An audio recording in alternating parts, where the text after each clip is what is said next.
by using same technique will be equal to L1 smaller than L1 larger than L1 है, larger और smaller than L1। क्या condition होगा यहाँ पे? हमने क्या किया, इस पर्टिकुलर वैल्यूज पे कॉन्फिडेंस इंटरवल डेवलप किया है के लिए 95% कॉन्फिडेंस इंटरवल डेवलप किया।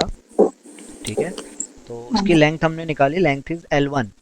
सो लेंथ क्या होता है किसी भी इंटरवल का? जैसे हम कहते हैं भाई mu belongs to an interval t1 to suppose t2, okay, here t2 is upper limit and t1 is lower limit, then length of interval, or we can say length of confidence interval, this will be t1, sorry t2 minus t1, okay।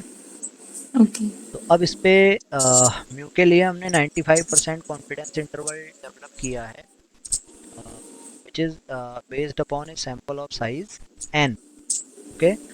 तो ये हम अगर develop करें तो ये कितना आएगा? इसे हम जनरली जेट की हेल्प से डेवलप करते हैं। हमने कहा भाई probability of Z greater than Z one less than Z two is equal to 0.95, okay. तो यहाँ पर ये क्लियर हो गया, अल्फा कितना है? 5% है। हाँ। तो अल्फा 5% है, तो जेड वन और जेड टू की वैल्यू हम आइडेंटिफाई करेंगे। तो ये हम जनरली इस कर्व से इसे आइडेंटिफाई करते हैं, ये नॉर्मल कर्व है हमारे पास। तो इस नॉर्मल कर्व में जो 95% कॉन्फिडेंस इंटरवल होगा, 95% ये है, बाकी रिमेनिंग 2.5% राइट साइड में होगा और 2.5% लेफ्ट साइड में होगा। तो ये वैल्यू Z1, ये वैल्यू Z2। तो इसे जब हम टेबल से आइडेंटिफाई करेंगे तो ये वैल्यू 1.96 माइनस के साथ आएगी और ये वैल्यू 1.96 प्लस के साथ आएगी, यही होगा। हाँ सर। तो इसे एक्सप्लेन करने की ज़रूरत तो नहीं है कि ये वैल्यू कैसे हमने कैलकुलेट किया। नहीं नहीं। ठीक है, तो ये वैल्यूज आ गई। तो यहाँ पर हम ये इस तरह से इसे डिफाइन कर सकते हैं, Z is greater then -1.96 and less than +1.96, यही होगा। हाँ सर। तो जेड का वैल्यू अगर हम पुट करें तो जेड का value X bar minus mu sigma by root N, ये इतना होगा। तो ये वैल्यू -1.96 से +1.96 के बीच में होगी। तो इसे हमने क्या करना है, म्यू के लिए सॉल्व करना है ना। हम्म। तो म्यू के लिए सॉल्व करेंगे तो ये कितना आएगा?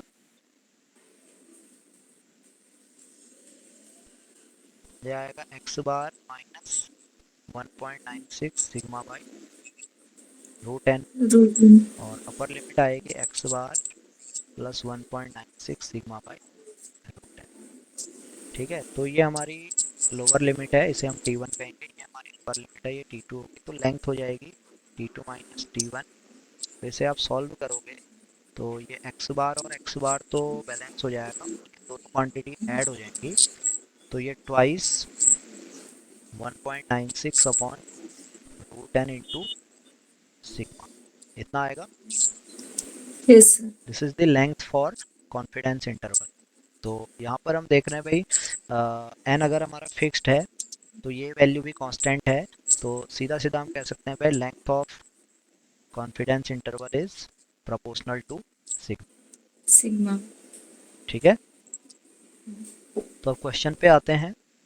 इतनी इन्फॉर्मेशन हाँ। तो हमें गिवन थी, और ये लेंथ यानी लेंथ हमें L1 गिवन है, तो L1 is directly proportional to sigma.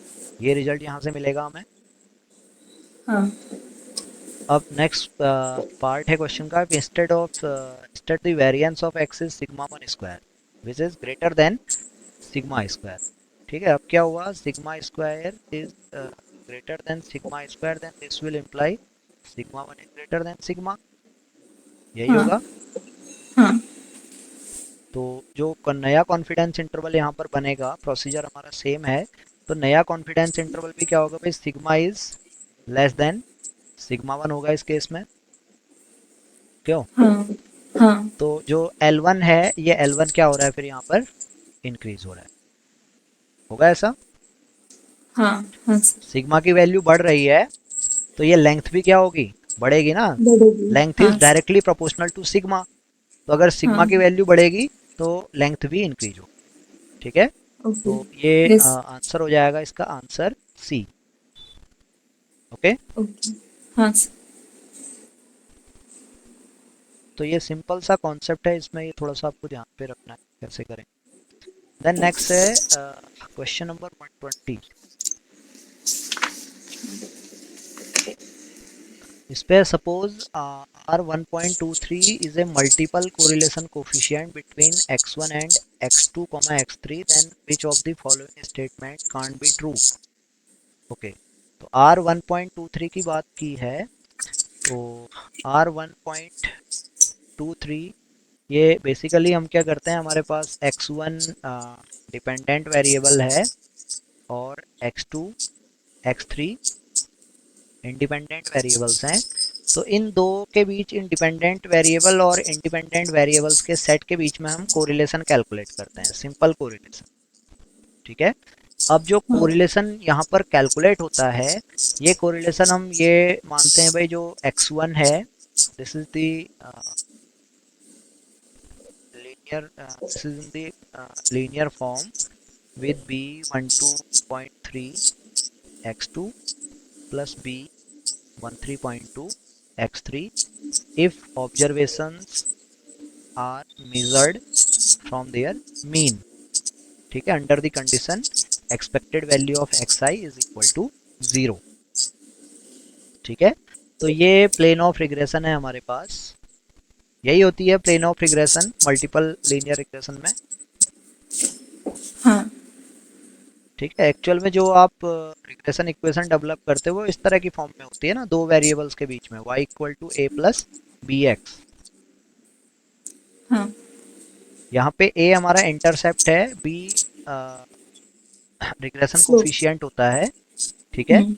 तो अगर मैं हम्म। क्या करूँ, इन ऑब्जर्वेशंस, जो मेरे ऑब्जर्वेशंस हैं y में ऑब्जर्वेशंस हैं या x में ऑब्जर्वेशंस हैं, इन्हें मीन के अबाउट मेजर करूँ, ये अभी ओरिजिन के अबाउट मेजर्ड है। ठीक है, जो डेटा सेट होता है, डेटा सेट हमारा जनरली मेजर्ड अबाउट ओरिजिन, ये ऑब्जर्वेशंस क्या होते हैं, ओरिजिन के अबाउट मेजर किए जाते हैं। बट हम कह रहे हुए हमने क्या किया, ऑब्जर्वेशंस को मीन के अबाउट मेजर किया है, तो y की जगह पे हम क्या ले रहे हैं, वाई आई माइनस वाई बार हम कंसिडर कर रहे हैं, और x की जगह पे एक्स आई माइनस एक्स बार कंसिडर कर रहे हैं। ठीक है, इस क्वांटिटी को हम y कह रहे हैं, इस क्वांटिटी को हम x कह रहे हैं। तो इस केस में जब आप एक्सपेक्टेड वैल्यू ऑफ y निकालोगे, तो ये expected value of y 1/n summation y i minus y bar इस तरह की फॉर्म में होगा, और ये sum of deviation about arithmetic mean है, तो इसकी वैल्यू क्या होगी, 0। 0। ओके। तो इस केस में जब आप इस फॉर्मूले को, इन वैल्यूज को या इन अजम्पशंस को अप्लाई करोगे, तो ये इक्वेशन हमें y equal to B X मिलेगी, क्योंकि इन कंडीशन के बेसिस पे हमें a कितना मिलेगा, 0 मिलेगा। 0। जब हम इस ओके। इक्वेशन की एक्सपेक्टेशन लेंगे, तो expectation of y equal to expectation of a plus expectation of b x. तो expectation of y will be 0, expectation of x will be 0 because x and y are measured about mean value. Okay, okay. so this will give a equal to 0, then we will have the regression equation y equal to bx। तो यही concept हम यहाँ पे भी apply करते हैं। तो अब जो R1.23 है, this is called multiple correlation coefficient, and it is actually the correlation between x1 and it's estimate. Okay, okay. R1.23 okay. क्या है यहाँ पर, R1.23 is the correlation between x1 and its estimate। its estimate is b12.3 x2 plus b13.2 x3। okay, this quantity is the okay. estimate of x1 and generally denoted by E1.23। so okay. R1.23 is nothing but correlation between x1 and E1.23। okay, तो इसकी okay. Property होती है, ये correlation हमेशा क्या होगा, greater than equal to 0 होगा। ठीक है, ओके। तो जो यस। मल्टीपल कोरिलेशन कोफिशिएंट है आर 1.23, इसका लिमिट 0 to 1 होता है। ठीक है।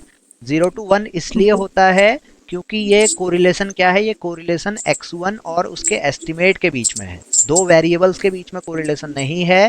This is the correlation between dependent variable and it's estimate. Okay, estimate. तो इसकी वैल्यू अच्छा। हमेशा 0 से 1 के बीच में होगी। ओके। तो इसी कॉन्सेप्ट पे बेस्ड ये क्वेश्चन है। तो R12.3 is a maximum correlation between x1 and this estimate. Okay, this is the form of estimate of x1. Okay, here a1 and a2 are any real numbers, and we know that the regression coefficient, which is generally denoted by bxy, lies between minus infinity to infinity. So bxy is a real number. ठीक है, तो ये हाँ। Condition तो correct है। अब ये यहाँ पे कह रहा है which statement can not be true, तो ये स्टेटमेंट तो करेक्ट है। ये क्या होगा, R1.23 क्या है, ये मैक्सिमम कोरिलेशन है, मैंने बताया correlation between x1 and it's estimate, and this quantity is the estimate of x1, है ना ऐसा। हाँ। बस डिफरेंस ये है कि यहाँ पर ये a1 और a2 दे दिया, हमने इसे B12.3 या B13.2 की फॉर्म में लिया है। ठीक है। हाँ। हाँ। Then next point, R1.23 is a simple correlation between x1 and x1 cap. यही हम कह रहे हैं, x1 is the dependent yes. variable and yes. E12.3 which is estimate of x1 and can be denoted by x1 cap. Okay, where x1 cap is a yes. line of best fit based on x2 and x3, and this point is also correct. यही हमने अभी पीछे explain किया था। Yes. हाँ।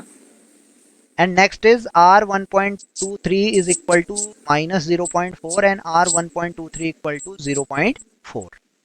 ठीक है, तो अभी मैंने बताया भाई R1.23 क्या है, कोरिलेशन है between x1 and it's estimate, so it will lie between 0 to 1, so it can't be negative. तो ये नेगेटिव नहीं हो सकता है, तो ये ऑप्शन यहाँ पे इनकरेक्ट होगा, और ये 0.4 ये पॉसिबिलिटी है, अगर हमारे पास डेटा गिवन है तो ये पॉसिबल वैल्यू है।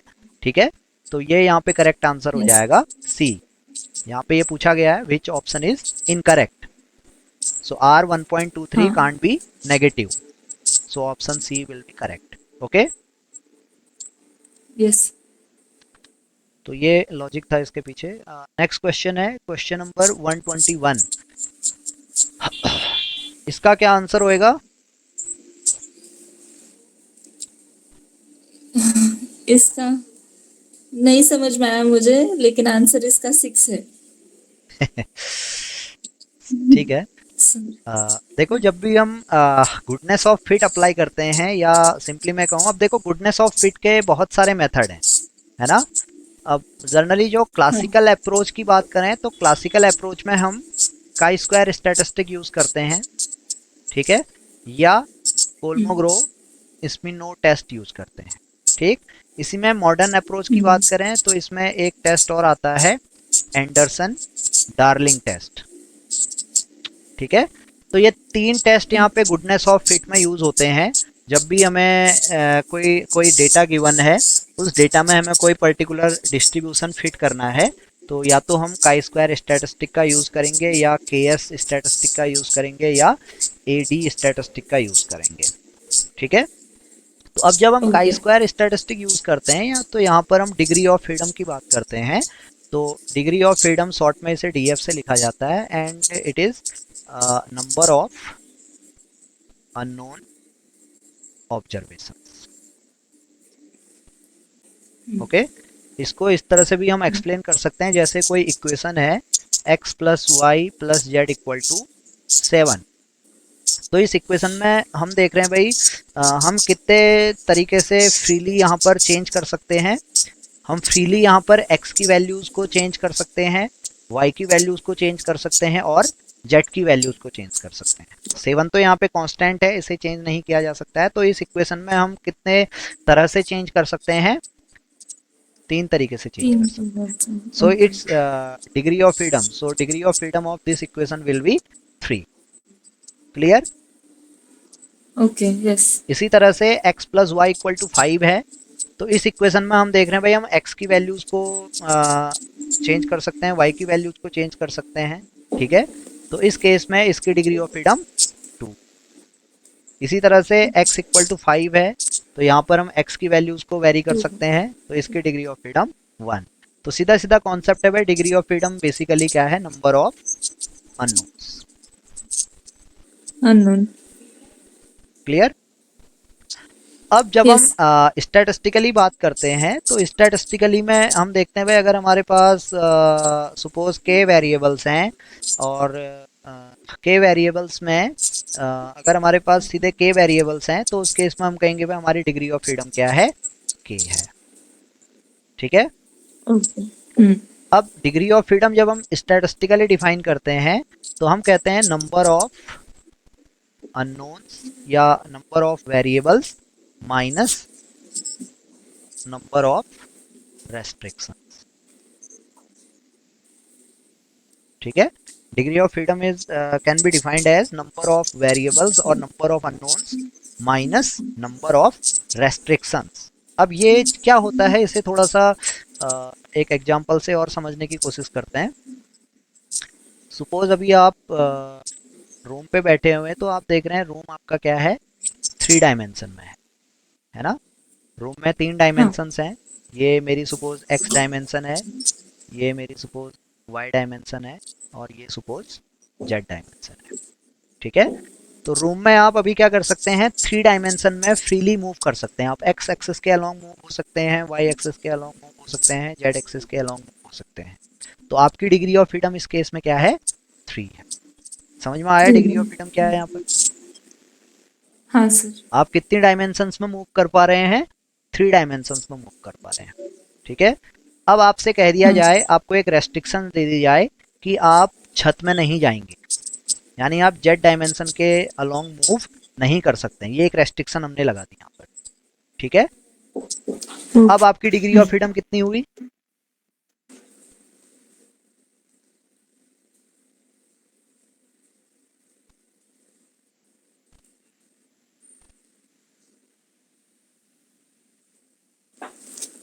हेलो।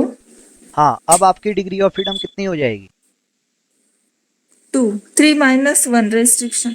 हाँ, एक रेस्ट्रिक्शन हमने लगा दी। हमने कहा भाई आप जेड डायमेंशन के अलोंग मूव नहीं करोगे, आप नहीं छत में जा सकते हो, आप नहीं नीचे जा सकते हो। अगर आप फर्स्ट फ्लोर में हैं, तो आपसे कह दिया जाए भाई आप छत में नहीं जा सकते हैं और नीचे नहीं जा सकते हैं, तो ये एक रेस्ट्रिक्शन हमने लगा दी। तो एक डायमेंशन में हमने रेस्ट्रिक्शन अप्लाई कर दी, तो आपकी डिग्री ऑफ फ्रीडम क्या हो गई, 3 minus 1 that is equal to 2, ठीक है। तो सेम कॉन्सेप्ट स्टैटिस्टिकली हम बात करते हैं डिग्री ऑफ फ्रीडम की, तो number of unknowns minus number of restrictions.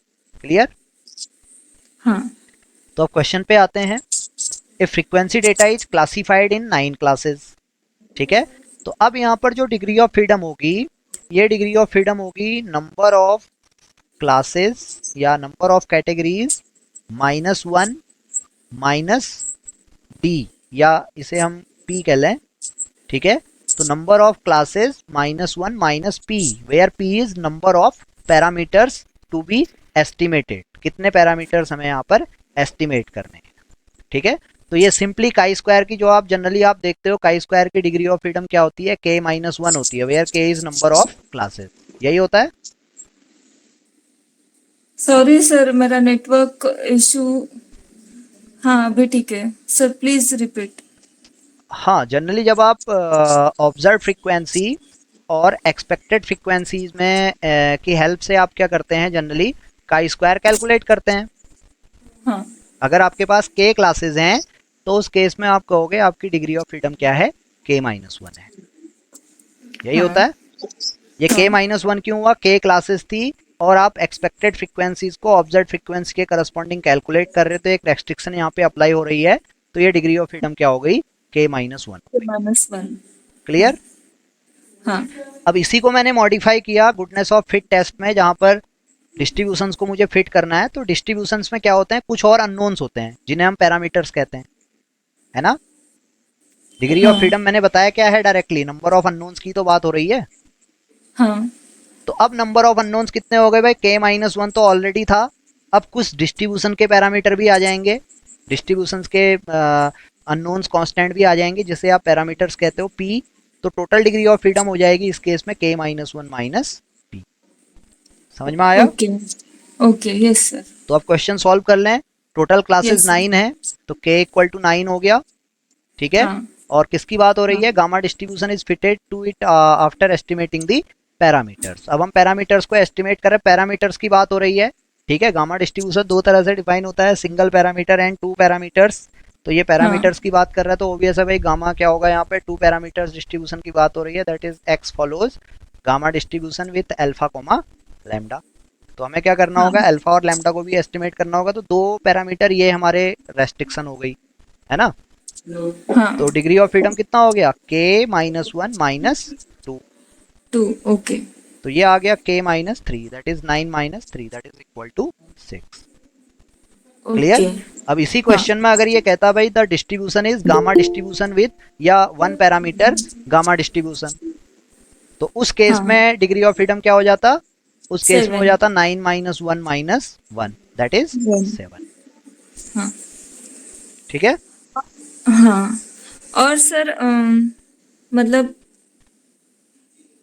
k minus one minus P ये कब लेना है हमें, जब हम कोई डिस्ट्रीब्यूशन फिट कर रहे हैं।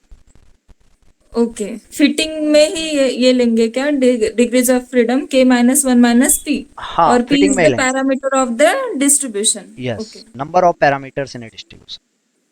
Okay Okay, here k is number of class frequencies or classes. P is number of parameters. Okay, yes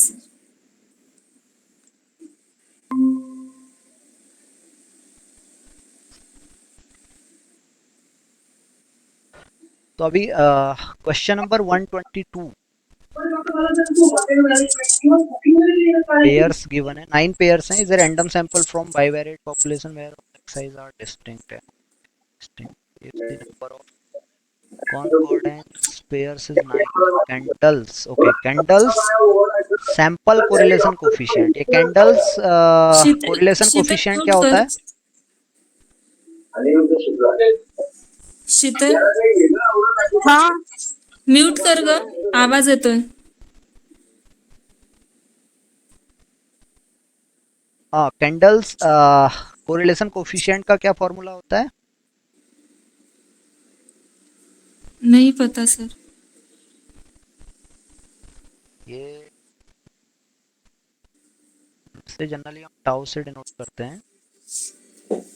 ये होता है concordance pairs minus discordance pair divided by NC2। शायद ये फॉर्मूला होता है, आप चेक कर लेना, मुझे एग्जैक्टली ध्यान में नहीं आ रहा है, फिर भी एक बार इससे कर लेते हैं इसे। ठीक है। हाँ तो ये क्या है, यहाँ पर हम कॉनकॉर्डेंस पेयर्स एंड डिसकॉनकॉर्डेंस पेयर्स देखते हैं। ठीक है। अब ये क्या होता है इसको समझ लो। जैसे सपोज x की वैल्यूज हैं 2 4 3 7। ठीक है। और y हाँ की वैल्यूज हैं 10 19 14 एंड 12। ओके। तो कॉनकॉर्डेंस कब होगा, जब ये सेम सीक्वेंस में इंक्रीमेंट हो रहा होगा या डिक्रीमेंट हो रहा होगा। जैसे x की वैल्यूज हमने देखी, तो x की वैल्यूज में हमने देखा भाई 2 से 9 में क्या हुआ है, इंक्रीमेंट हुआ है। ठीक है। तो इसके करस्पॉन्डिंग हम देखेंगे क्या y में भी इंक्रीमेंट होना चाहिए। अगर y में भी इंक्रीमेंट हुआ है तो हम कहेंगे भाई ये पेयर क्या है, इस केस में कॉनकॉर्डेंस है। Okay clear? ओके तो इसी तरह से नेक्स्ट पेयर भी कॉनकॉर्डेंस है। Then next pair. अब यहाँ पे जब आप देखोगे ये 3 to 7 में क्या हुआ है, यहाँ इंक्रीमेंट हुआ है हाँ लेकिन हाँ यहाँ आप देखोगे 14 to 12 में ये डिक्रीमेंट हो गया। हाँ ठीक है। तो एक पेयर यहाँ पे क्या हो गया, डिसकॉनकॉर्डेंस हो गया। समझ में आया? हाँ क्लियर? हाँ यस सर। तो टोटल 4 पेयर थे, 4 में से 3 क्या है, कॉनकॉर्डेंस में है, और एक पेयर हमारा डिसकॉनकॉर्डेंस है। तो सिंपली टाउ क्या हो जाएगा, concordance pairs that is 3 minus disconcordance pair that is 1, तो 3 minus 1 one. divided by nc2 that is 4c2. Simplify करोगे आपको कोरिलेशन कोफिशिएंट मिल जाएगा। समझ में आ गया? हाँ सर। अब क्वेश्चन पे आते हैं। देखो कितने पेयर्स हैं टोटल? 9 पेयर्स हैं। 9। और कॉनकॉर्डेंस पेयर्स भी कितने हैं? 9 9 है। है। तो सारे कॉनकॉर्डेंस हैं, तो इसका मतलब है number of discordance pairs will be 0। Yes. ये समझ में आया? हाँ।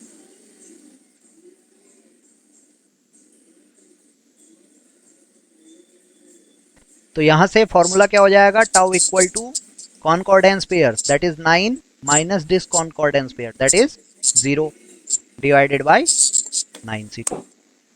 यही होगा। यस। अब इसे सिंप्लीफाई कर लो, कितना आ रहा है? सिंप्लीफाई करने के बाद 4 आ रहा है सर। 4 आ रहा है, मतलब 1/4। हाँ सॉरी, 1/4। हाँ, ये प्लस का आएगा ना। हाँ प्लस का आ रहा है, बट आंसर जो दिया है वो -1/2 है। आंसर -1/2। हाँ। कौन सा क्वेश्चन है? 122 122। कभी हाँ, हो सकता है फॉर्मूले में कुछ गलती हो मेरे से, वो एक बार चेक कर लेना आप फॉर्मूला। ठीक ठीक है। है सर, ठीक है, कॉन्सेप्ट समझ में आ गया, वो बस है। हाँ, ये कॉन्सेप्ट समझ में आ गया। कॉनकॉर्डेंस डिसकॉनकॉर्डेंस क्या होता है, फॉर्मूला क्या होता है, वो चेक कर लेना। हो सकता है यहाँ पे ट्वाइस हो, ट्वाइस ऑफ कॉनकॉर्डेंस माइनस हो, ये चेक कर लेना फॉर्मूला। हाँ सर। ठीक है। हाँ। Okay. Then question number 1 to 3।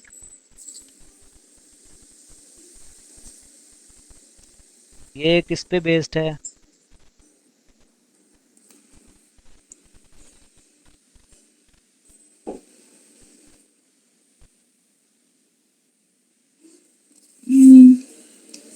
Sir ये शायद कॉमर्स का पार्ट है, ओआर का। चलिए इसको देख लेना।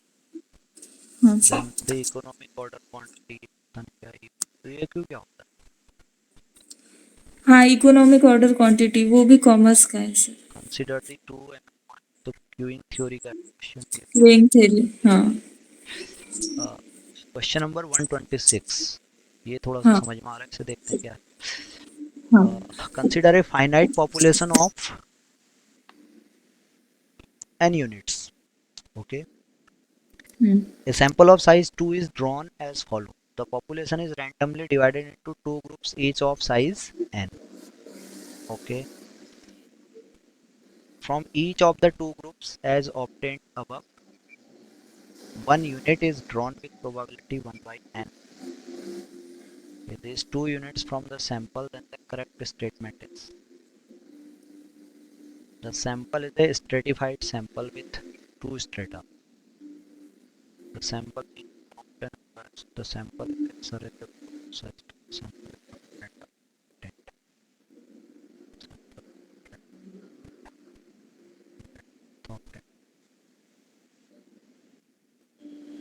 क्या कह रहे हैं क्वेश्चन में?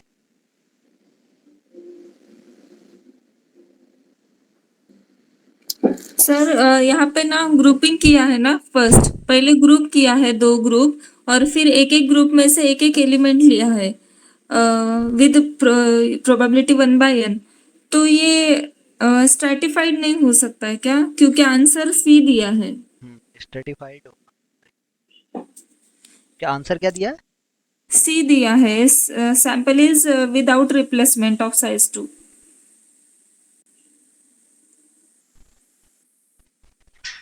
ऐसा तो नहीं। क्योंकि स्ट्रैटिफाइड में ही हम ग्रुपिंग करते हैं और बाद में SRSWOR यूज करते हैं ना सेकेंड स्टेप में। नहीं, तो स्ट्रेटिफाइड के लिए आपका स्ट्रेटिफिकेशन क्राइटेरिया क्या है यहाँ पर, वो डिफाइंड है?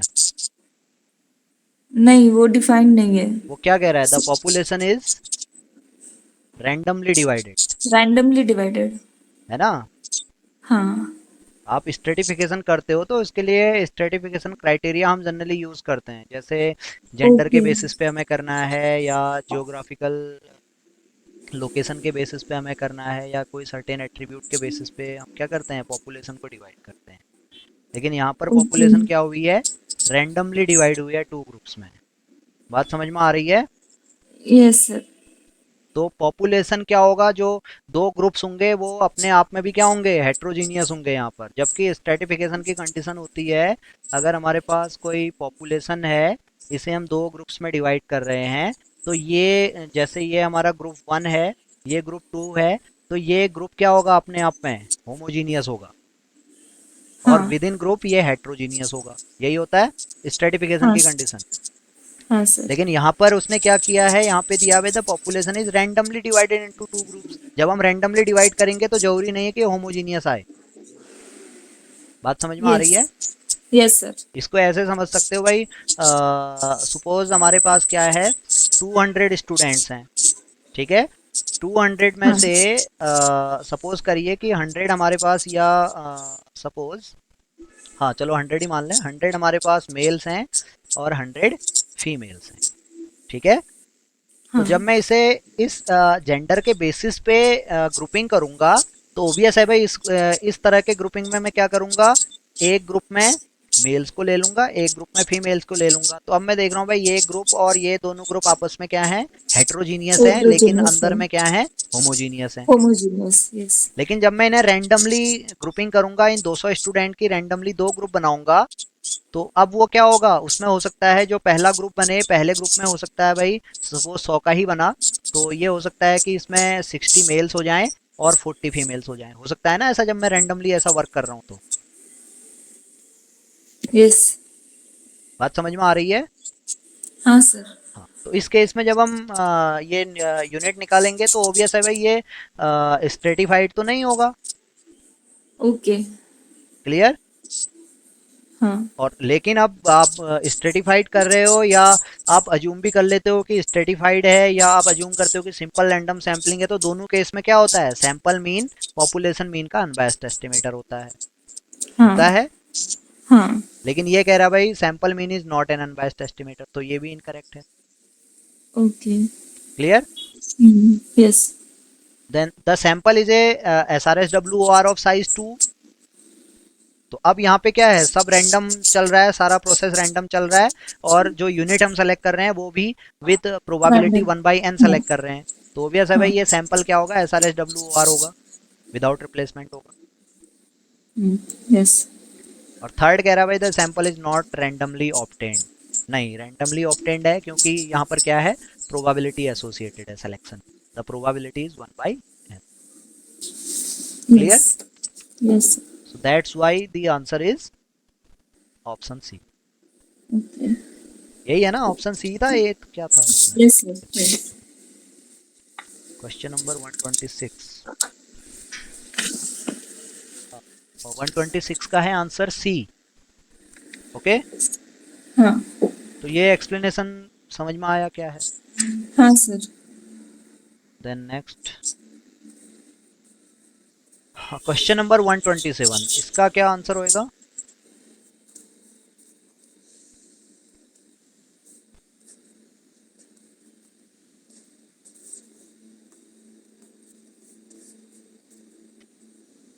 ये तो इसका simply answer. Theoretically based question है।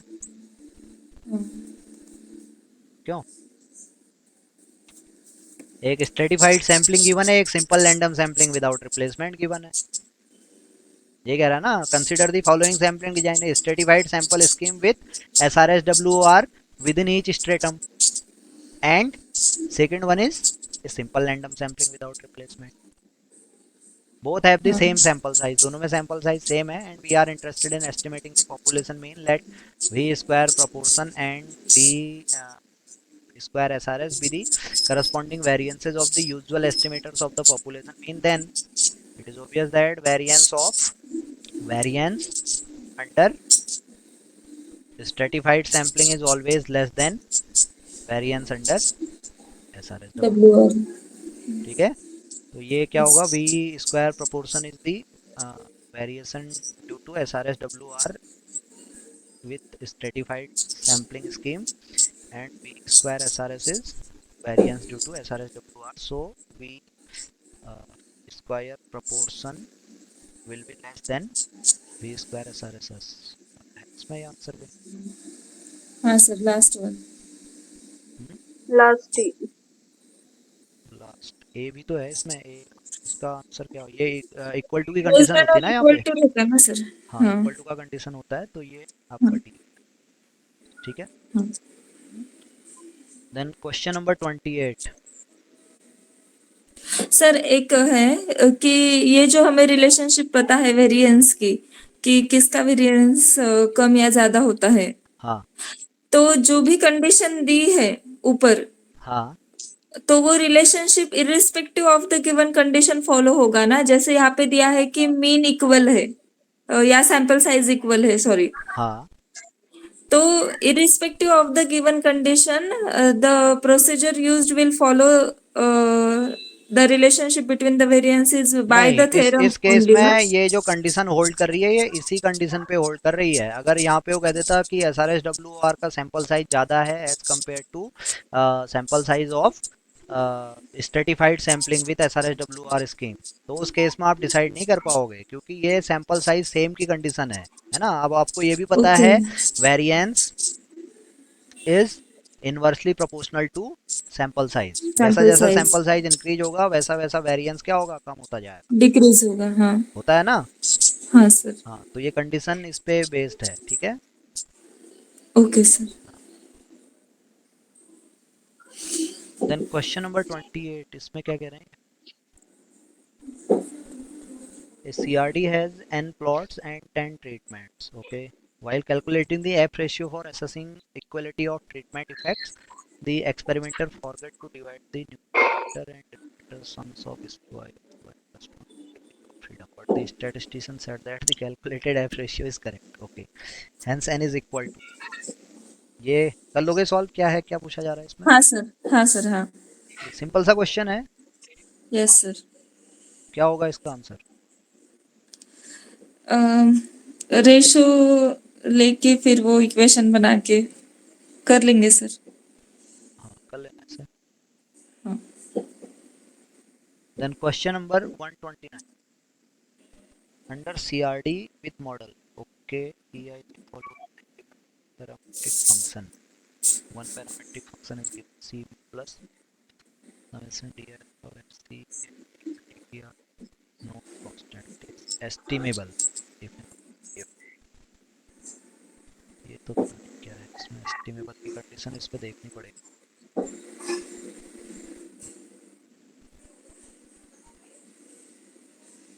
चलो इसे छोड़ो। क्वेश्चन नंबर 130 को देखो क्या है।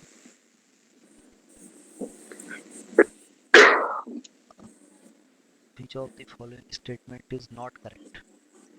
हाँ, ये क्वेश्चन में थोड़ा सा आप ध्यान रखना है। कभी जल्दीबाजी में क्या होता है कि जैसे आप ये देखना भूल जाते हो नॉट करेक्ट या करेक्ट स्टेटमेंट, तो वहाँ पे भी काफ़ी मिस्टेक्स होती हैं क्वेश्चंस अटेम्प्ट करने में। हाँ सर। हाँ, तो ये थोड़ा सा देख लेना। इसमें क्या कह रहे हैं, under L S D with V treatments which of the following statement is not correct. It can accommodate 3 sources of heterogeneity. ये तो करेक्ट है। यस। यस। 3 सोर्सेज होते हैं ना, हाँ। क्या क्या।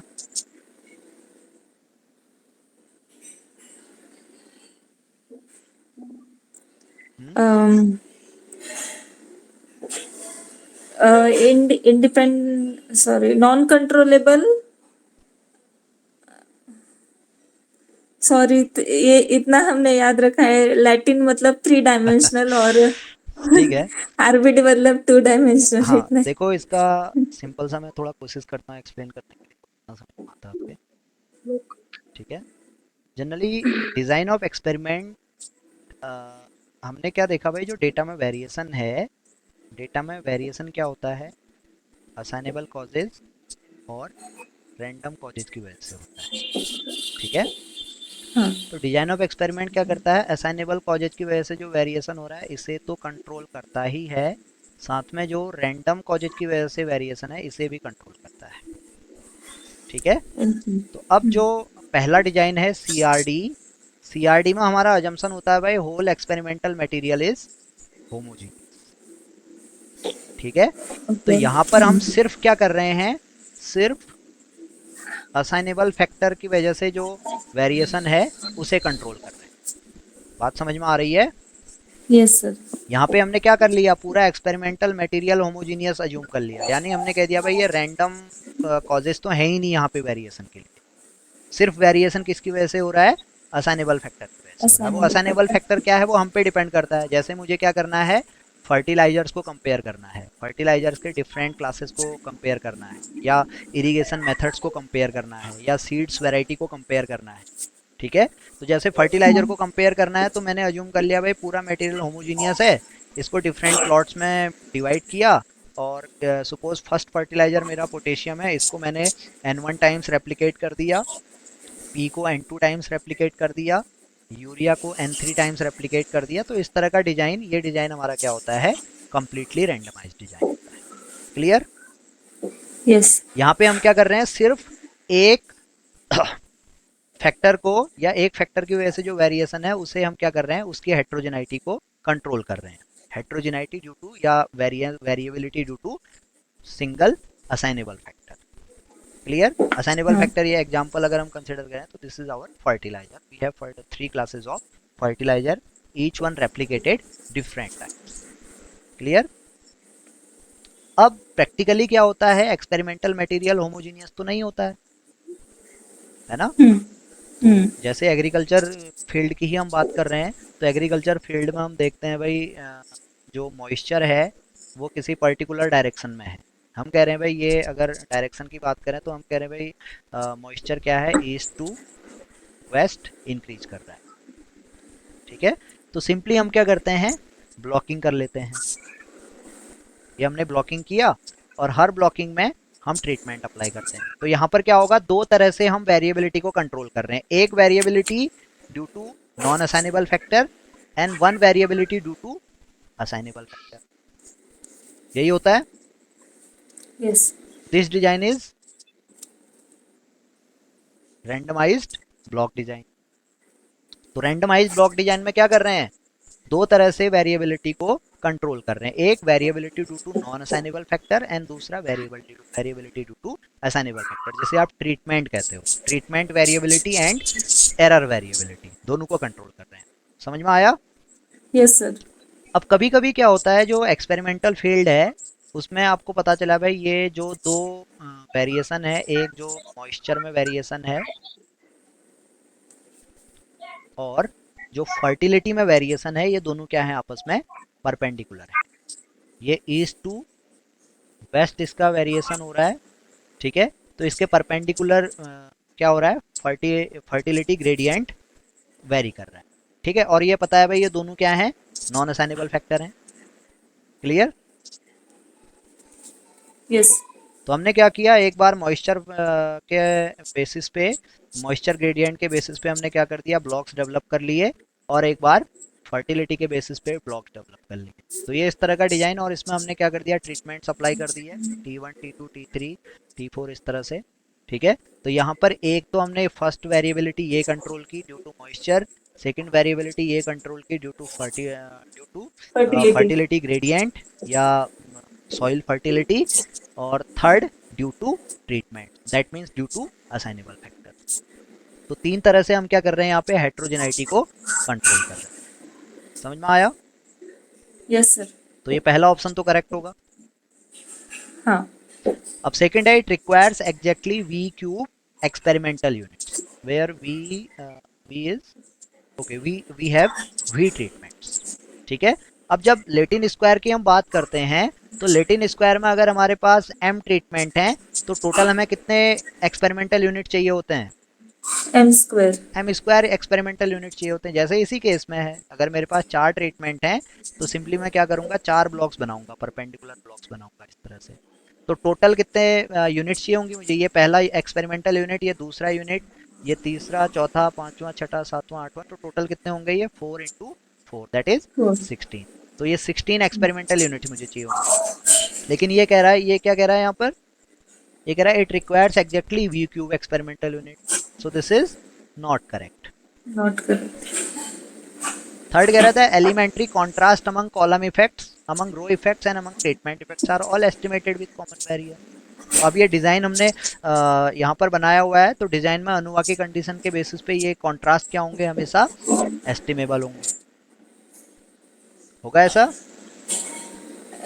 But is it with common variance? या कॉमन वेरिएंस होगा ना, क्योंकि जो रैंडम कंपोनेंट हम यहाँ पे लेंगे, इस रैंडम कंपोनेंट का जो वेरिएंस होगा ये कॉमन वेरिएंस होता है। This is the condition for ANOVA, this condition is known as homogeneity of variance. Okay. ठीक है, homogeneity of variance that means common variance. Clear? Okay. और थर्ड हो Yes. गया the degrees of freedom associated with error are equal to v minus two a minus one. ये कितना होगा? इस case में जो सोर्स ऑफ वेरिएशन होंगे, सोर्स ऑफ वेरिएशन, पहला सोर्स ऑफ वेरिएशन तो होगा ट्रीटमेंट, दूसरा होगा रोज, तीसरा होगा कॉलम और चौथा होगा एरर और लास्ट टोटल। तो टोटल डिग्री ऑफ फ्रीडम कितना हो गया? Total degree of freedom is M square M minus square one minus होगा। 1.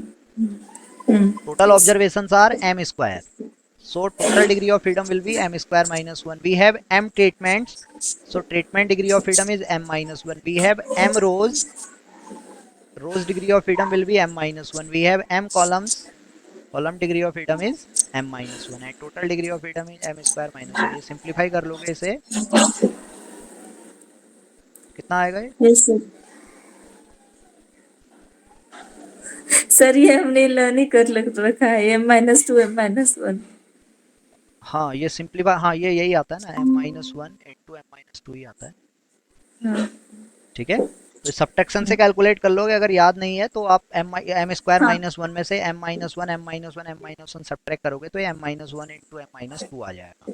ठीक है, तो ये हाँ. भी करेक्ट है। अब क्वेश्चन में क्या था, इनकरेक्ट स्टेटमेंट पूछा था, तो इनकरेक्ट स्टेटमेंट हमें मिल रहा है बी, सो यहाँ पे आंसर हो जाएगा बी।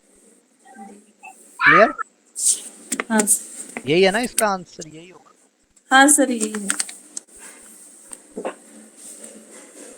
सिग्मा फील्ड, चाहिए तो ये तो मेजर थ्योरी के क्वेश्चंस दिख रहे हैं।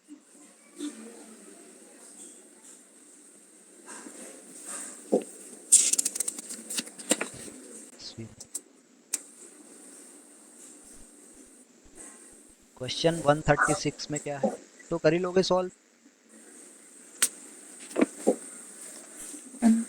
Yes sir. हाँ क्या सर. क्या, हाँ क्या क्या पूछा है? The conditional density of X given Y पूछा है। तो पहले क्या करोगे, F X for given Y निकालोगे। इसमें F X for given Y है सिंपली एफ एक्स कितना होगा, F X Y divided by F Y होगा। ठीक है, तो फिर y की जो भी वैल्यूज होंगी, जो एफ वाई आ रहा होगा उसमें y की वैल्यू 1 पुट करोगे, सिंप्लीफाई करोगे तो ये अगर इतना आ रहा होगा तो ये करेक्ट हो जाएगा। क्या पूछा है इसमें, which of the above statements are true. ठीक है, वो देख लेना क्या क्या ट्रू है इसमें। ठीक है, यस. कन्वर्जेंस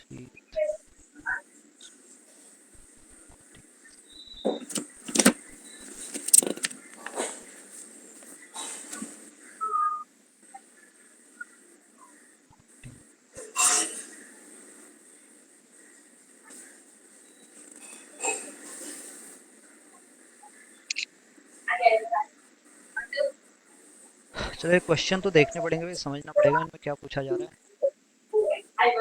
अच्छा एक क्वेश्चन है 143, क्वेश्चन नंबर 143, ये तो शायद तो क्वेश्चन है ना, suppose X follows Gaussian distribution with location parameter.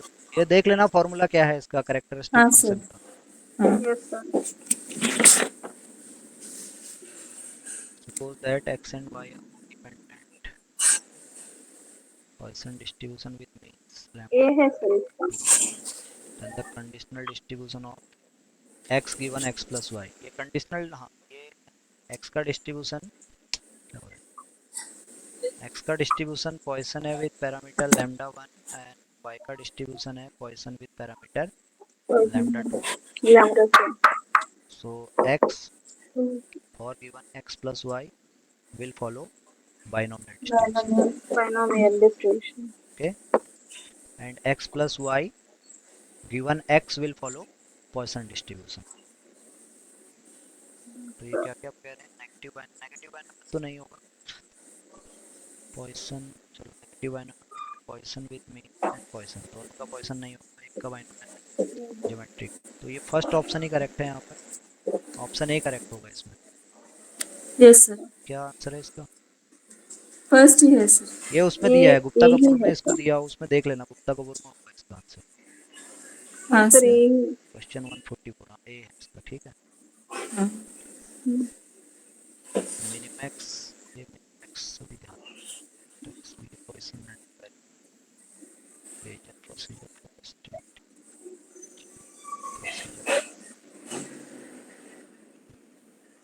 Procedure for theta.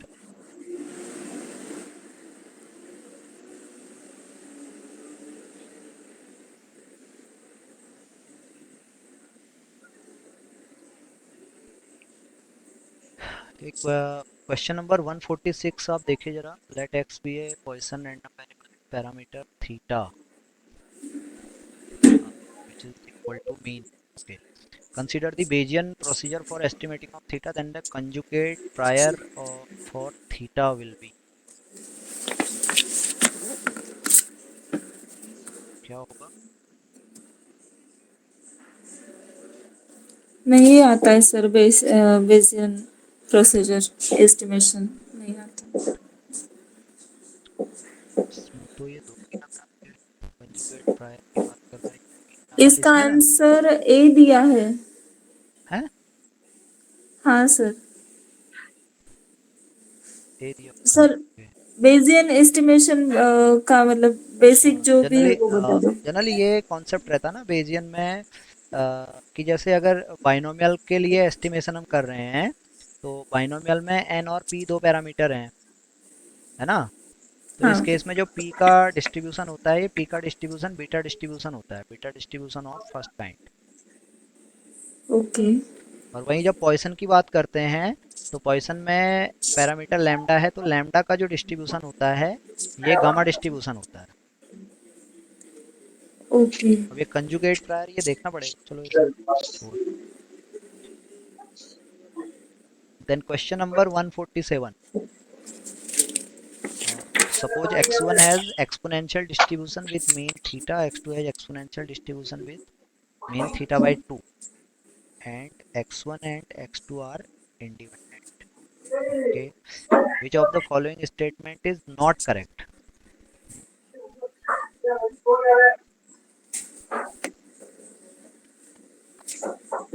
x1, that means expected value of x1 is theta and expected value of x2 is theta by 2, ये given है ना?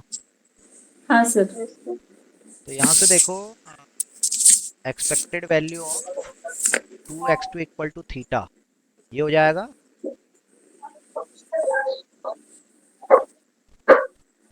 हाँ सर। तो second जो case है ना 2x2 equal to theta, ये unbiased estimator है, और यहाँ पे x1 थीटा का अनबायस्ड एस्टिमेटर होगा जब सिंगल सैंपल होगा, ठीक? हाँ। पहला कह रहा है x1 plus x2 is sufficient for theta, तो x1 प्लस x2 अगर हमारा एस्टिमेटर बनता भी है, तो अनबायस्ड एस्टिमेटर की बात करें तो अनबायस्ड एस्टिमेटर हमारा ये बनेगा x1 plus 2x2 divided by 2, यही बनेगा, हाँ सर। क्योंकि एक्सपेक्टेड वैल्यू ऑफ x1 आप कैलकुलेट करोगे थीटा आएगा, एक्सपेक्टेड वैल्यू ऑफ 2x2 आप निकालोगे, ये भी थीटा आएगा, तो ये थीटा प्लस थीटा 2 थीटा हो जाएगा, 2 theta divided by 2 that is equal to theta, ठीक है? तो x1 plus 2x2 divided by 2 is the unbiased estimator for theta. So यहाँ पे हम कह सकते हैं भाई, इसको ज़्यादा से ज़्यादा हम रिड्यूस भी करना चाहें तो ये रिडक्शन इस तरह का होगा, x1 बाई 2 प्लस x2, ठीक है? हाँ। तो फर्दर ये भी क्या होगा हमारा, ये भी थीटा का अनबायस्ड थीटा ही एस्टिमेटर होगा। होगा, हाँ। ठीक है? ये यही सेम क्वांटिटी है, हाँ। तो ये इस फॉर्म में तो नहीं आ रहा है, पहली बात x1 प्लस हाँ। x2 की फॉर्म में नहीं आएगा ये कभी, ठीक है? अब x1 प्लस 2x2 ये सफिशियंट होगा, ठीक है, अनबायस्ड है, तो ऑब्वियस है भाई ये हम कह सकते हैं भाई क्या होगा, सफिशिएंट एस्टिमेटर होगा, क्योंकि ये एस्टिमेटर है।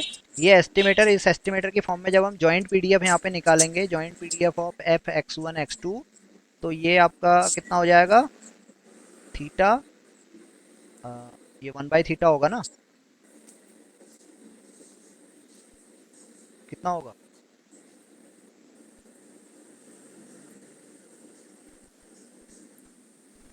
F X one is 1 by1/थीटा, theta 1 by into e theta raised to e raised minus to 2 x by minus theta. x by theta. हाँ इतना होगा, एफ एक्स टू, ये होगा 1/थीटा e to the power minus X two by 2 by theta. theta by 2 है ना वो, तो 2 by theta.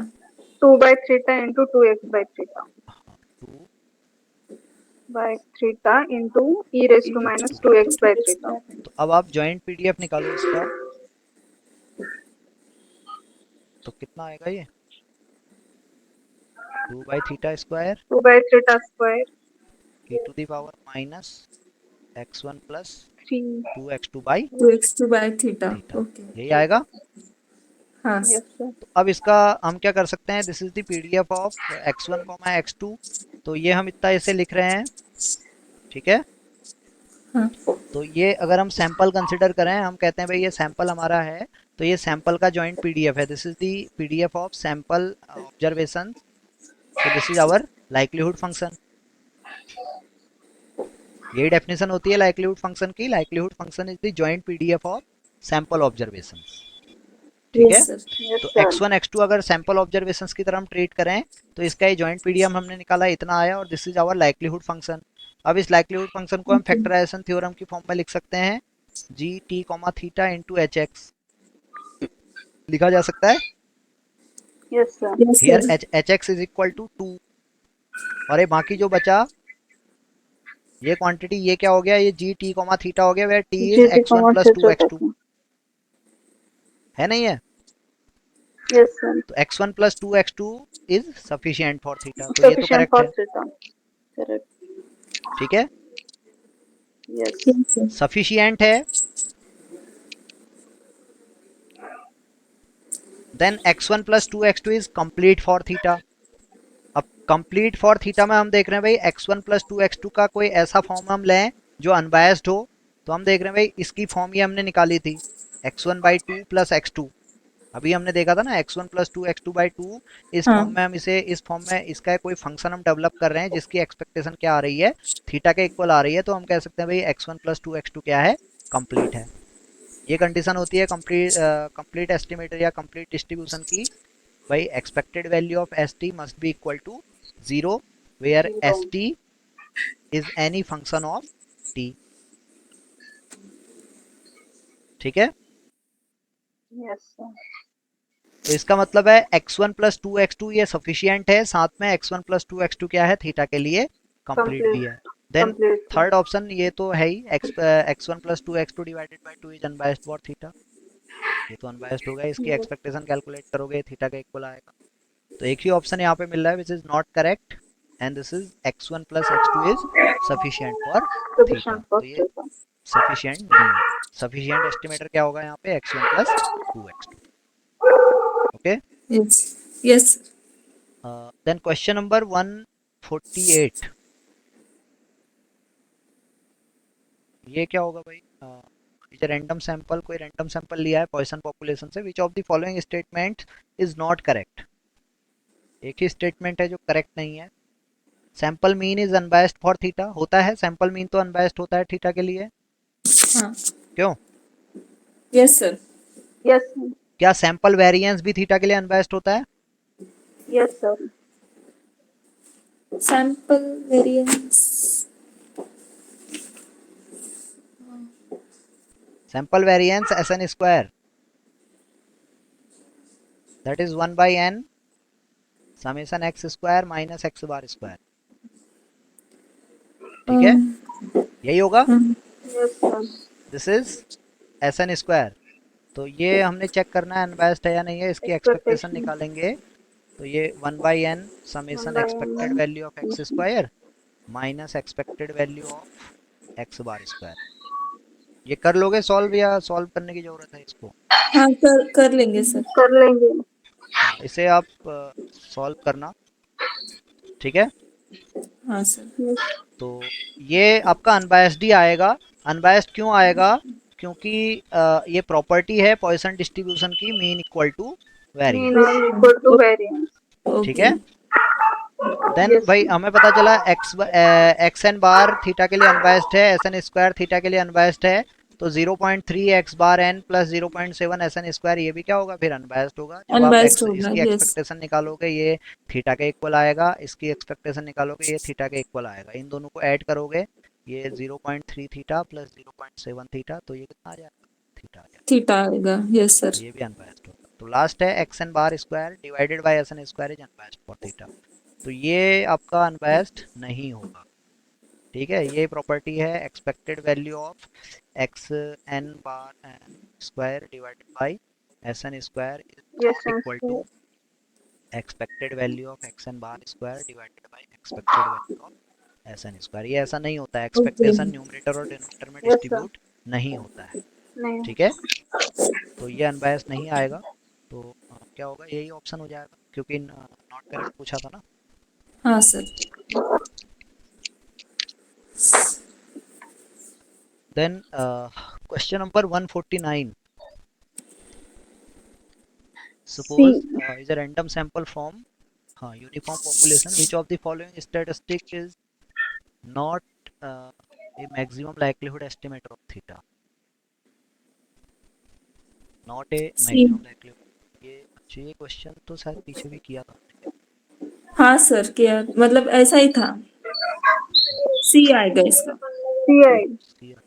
सीधा सीधा है देखो, यूनिफॉर्म पॉपुलेशन है तो alpha equal to x1 bracket रहता है, X1 beta cap equal is to equal X N beta bracket equal to रहता है, XM. ठीक है। तो अल्फा यहाँ पर कितना है, थीटा है, तो theta equal to x1 bracket हो जाएगा, और बीटा थीटा प्लस 1 है, तो theta plus 1 equal to X bracket N हो जाएगा, तो यहाँ से theta equal to Theta is equal to ये हो जाएगा XN x, minus 1.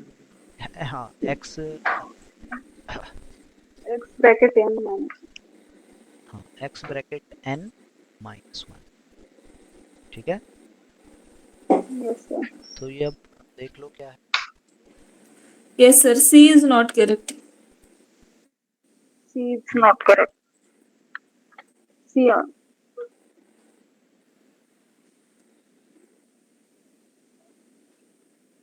Theta equal to X bracket, theta cap equal to X bracket 1 है, तो ऑप्शन ए तो करेक्ट है। Theta cap equal to X bracket N minus 1 है, ये भी करेक्ट है। Theta equal to X bracket N तो नहीं आ रहा है ना, नहीं सर। और ये एमएलई कैसे आएगा लास्ट वाला? सर ये कॉन्वेक्स कॉम्बिनेशन है ना, कॉन्वेक्स कॉम्बिनेशन मतलब alpha cap plus beta cap divided by 2 के फॉर्म में है वो। नहीं तो वो हम क्यों लेंगे, alpha cap plus beta cap divided by 2 क्यों लेंगे? सर एमएलई में हम लेते हैं ना, अगर 2 एमएलई हमें पता है तो we can find multiple MLEs using this convex combinations. Okay, 2 हमें मिल गए ना, तो दोनों का कॉन्वेक्स कॉम्बिनेशन लेंगे तो हमें ऐसे मल्टीपल मिल जाएंगे। जैसे 148 में हमने अनबायस्ड एस्टिमेटर निकाला ना 0.3 और 0.7 लेके 148 के क्वेश्चन में, हाँ वैसे कॉन्वेक्स कॉम्बिनेशन लेके। अच्छा ठीक है, तो इसमें सी तो नहीं आ रहा है ना आंसर, हाँ, सी नहीं हो सकता है।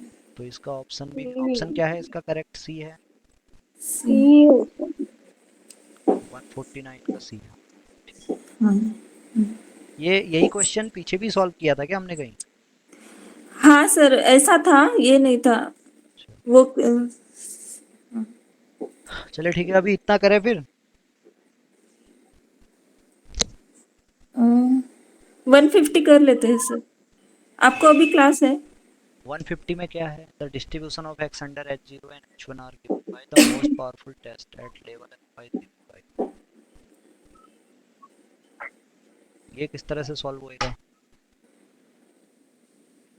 Most powerful test.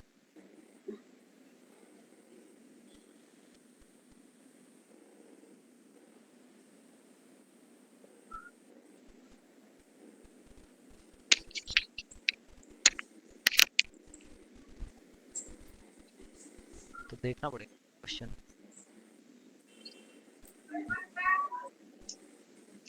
Yes, sir. आपको समझ में आ रहा है क्या करेंगे इसमें? अभी मैं काफी अ, काफी सारे कॉन्सेप्ट्स में भूल गया हूँ, समझ में नहीं आ रहा क्या। सर यहाँ पे अगर देखते हैं तो एच नॉट की वैल्यू तो कांस्टेंट है 0.25 और एच वन की वैल्यू 0.17 है, सिर्फ 4 में 0.32 है, तो उसका कुछ रिलेशन बन सकता है क्या?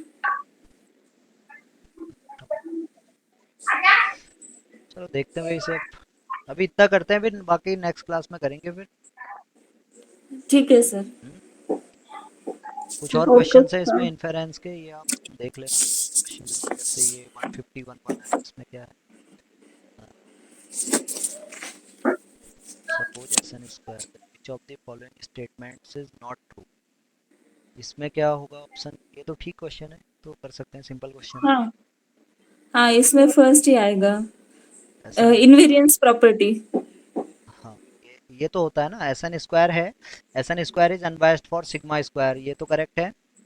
हाँ S N square is consistent for sigma square, ये भी होता है। S N is consistent for sigma, ये बाय इनवेरियंस प्रॉपर्टी हो जाए। बट हाँ, unbiased estimators doesn't follow consistency invariance property. sorry invariance property, so Sn is unbiased for sigma, this is not correct। तो ये हाँ आंसर हो जाएगा। चलो तो इतना करो अभी, ठीक है।